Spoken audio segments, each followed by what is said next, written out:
any bonds today. Any bonds today.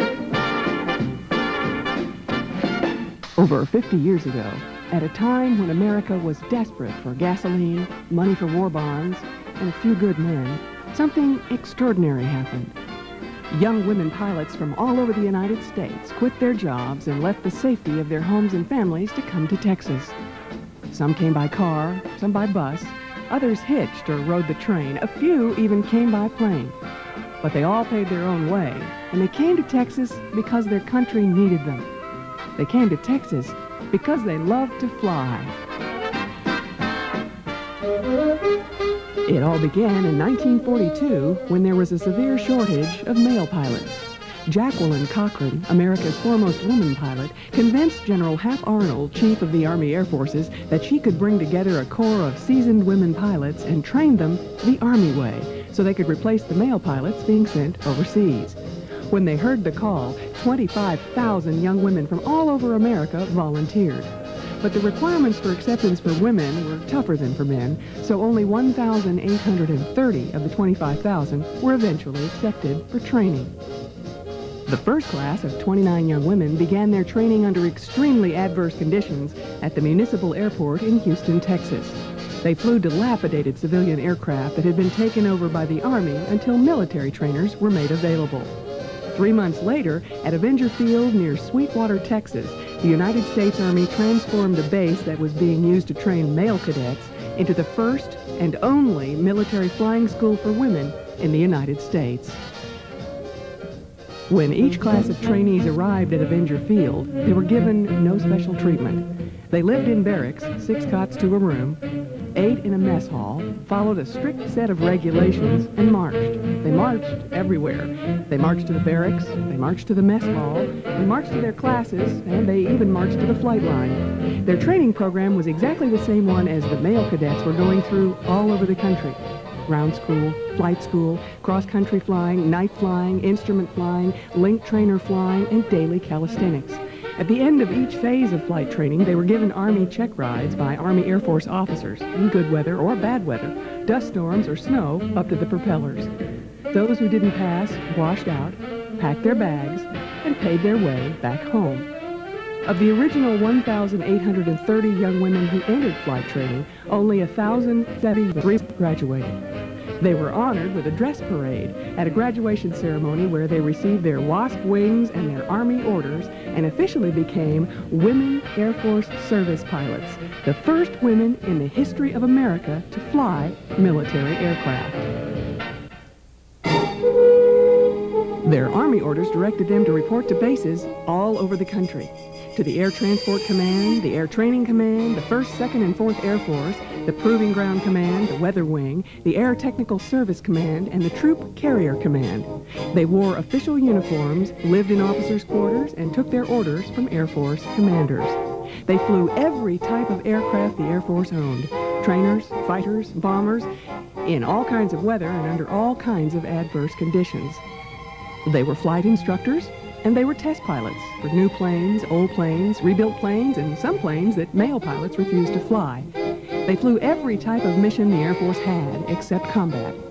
They ferried personnel, hauled cargo, delivered aircraft from factories to bases and factory points of embarkation, and towed targets for ground-to-air anti-aircraft gunnery practice, and towed targets for air-to-air gunnery practice, always aware that the gunnery trainees were using live ammunition. In less than 2 years, the Women Air Force Service pilots flew more than 60 million miles for their country. 38 of these brave young women made the supreme sacrifice. They too went home, but with no help from the country they'd given their lives for. Unlike the male pilots, WASP families or friends had to pay for their final trip home.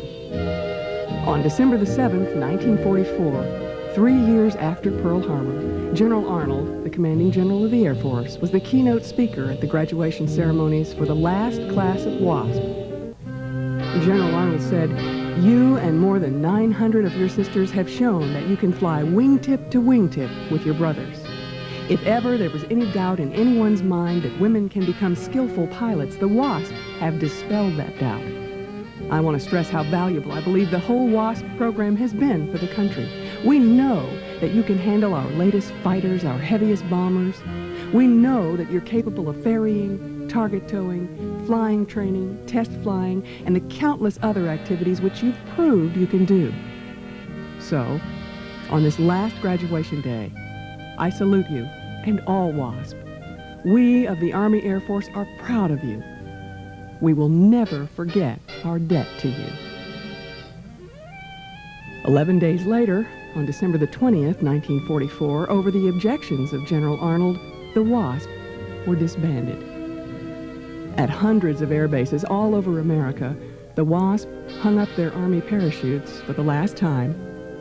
They packed their bags, and they paid their way back home. There were no GI benefits, no fringe benefits, and no dress parades. Just the satisfaction of knowing that they'd done their duty and they'd completed their mission. Despite General Arnold's pledge that the Air Force would never forget them, it did. And so did America.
See by the dawn's early light what so proudly we hailed at the twilight's last gleaming. Lord, let those still with us who gather here today know that they are American heroines who have brought honor to you and country. As we celebrate Women's History Month, this is the perfect time for us to gather and honor the Women's Air Force Service Pilots, the WASP, with the Congressional Gold Medal for these women truly made history. Honor to be here on this important and long overdue occasion. The WASP served our country without hesitation. I want to begin with a word of thanks. At a very precarious time in our country's history, you stepped forward. You volunteered. As the old Air Force song goes, off we go into the wild blue yonder. You fly high and into the sky, but today, instead of giving her the gun, we will give you the gold. God bless you, and God bless America. So as we indelibly write the WASP story alongside the story of so many others, we say thank you. Thank you for your service, for your sacrifice, and most importantly for the example you set for all of us who follow. And if you're still uncertain about the title, was it The Greatest Generation? I ask you to take it up with this audience. I rest my case. Congratulations. Thank you all very much. A very noble tradition of service, which began with Jackie Cochran, with you, and other pioneers of your generation, and those who followed. We thank you today for your courage, for your service, for the history that you made, and for this enduring legacy to America's Air Force. Thank you. The outstanding success that America achieved in the air during World War II would not have been possible without the women Air Force service pilots. We honor them for reaffirming with their lives not only America's enduring commitment to freedom, but many other deeply American qualities. An impatience with artificial obstacles to success, a commitment to excellence, guts, daring, and the willingness, once victory is won, to quietly walk away, content to return to ordinary life. We honor these remarkable pioneers of the sky. Heroes like the Tuskegee Airmen and other national icons like George Washington. With you here, they're in good company.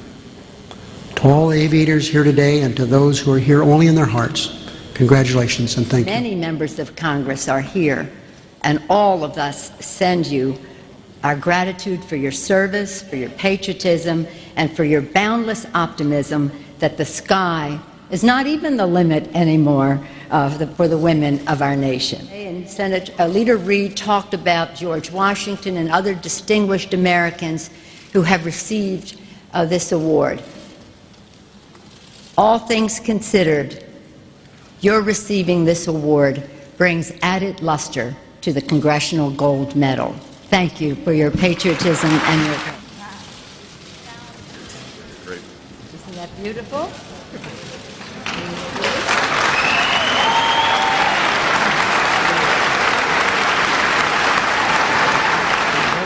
Over 65 years ago, we each served our country without any expectations of recognition or glory. And we did it without compromising the values that we were taught as we grew up: honor, integrity, patriotism, service, faith, and commitment.